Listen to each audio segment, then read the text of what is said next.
इगतपुरी नगर परिषदेच्या नगराध्यक्ष पदाच्या निवडणुकीत आमदार हिरामण खोसकर यांच्या प्रभावी नेतृत्वाखाली शालिनीताई संजय खातळे यांनी दणदणीत विजय मिळवत नगराध्यक्ष पदावर आपले नाव कोरले। या विजयामुळे इगतपुरीच्या राजकीय वर्तुळात उत्साहाचे वातावरण निर्माण झाले। निवडणूक प्रक्रियेदरम्यान आमदार हिरामण खोसकर यांनी केलेले नियोजनबद्ध मार्गदर्शन, कार्यकर्त्यांची एकजूट आणि नागरिकांचा विश्वास यामुळे हा विजय शक्य झालाय।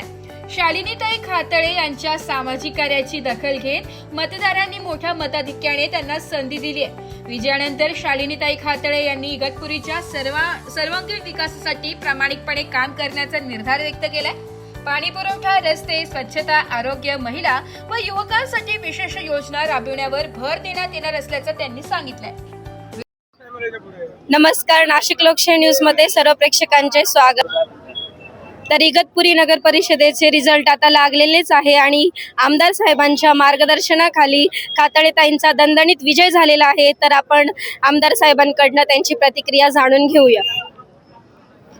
या ठिकाणी माझ्या एकट्याची आणि नाही, परंतु सगळी शिवसेना आणि सगळे राष्ट्रवादी सर्व नेते, सगळे जनता, सर्व पदाधिकारी यांचा सर्वांचा हा विजय, एकट्याने काही होऊ शकत नाही।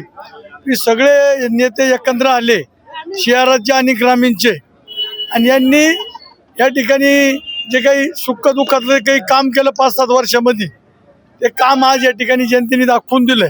त्याची परतफेड गेल्या 35 वर्षाची काही दिशाभूल केली ती जनतेला, ते जनतेच्या मनात होतं आणि ते जनतेने मतातून दाखवून दिलेलं आहे।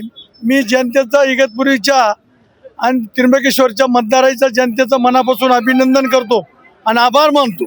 या ठिकाणी जनतेने ठरवलं, जनतेच्या पुढं काहीच चालत नाही, हा मीपणा हा आहे तिथंच राहतो।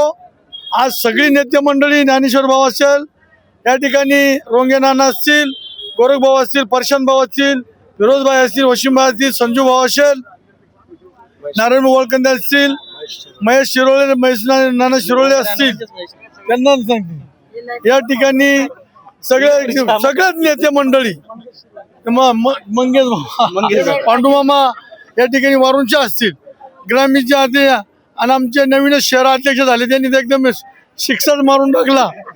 परंतु या ठिकाणी खरोखर मी इगतपुरीच्या सगळ्या मतदारांचा मनापासून अभिनंदन करतो, आभार मानतो की त्यांनी विकास आणि सुख दुःख हे 6-7 वर्ष कोरोना काळामध्ये जे आम्ही सर्वांनी केलेलं काम, त्याची परतफेड जनतेने दिलेलं। जनतेचं मनापासून रोंगे नाना, तुम्ही इकडे हो नाना, तुम्हाला सर्वांना या ठिकाणी तुमचं अभिनंदन। आणि सर्वांनी आपल्या डोक्यावर बोजा ठेवलेला आहे, तो बोजा या 5 वर्षामध्ये आपल्या या सगळ्या 19 नगराध्यक्ष ताई असतील, खातळे ताई, सगळे नगरसेवक असतील, याची परतफेड या 5 वर्षामध्ये आपल्याला करायची। परत जनतेचा, मतदारांचा अभिनंदन, आभार। रिपोर्ट नाशिक लोकशाही न्यूज, नाशिक।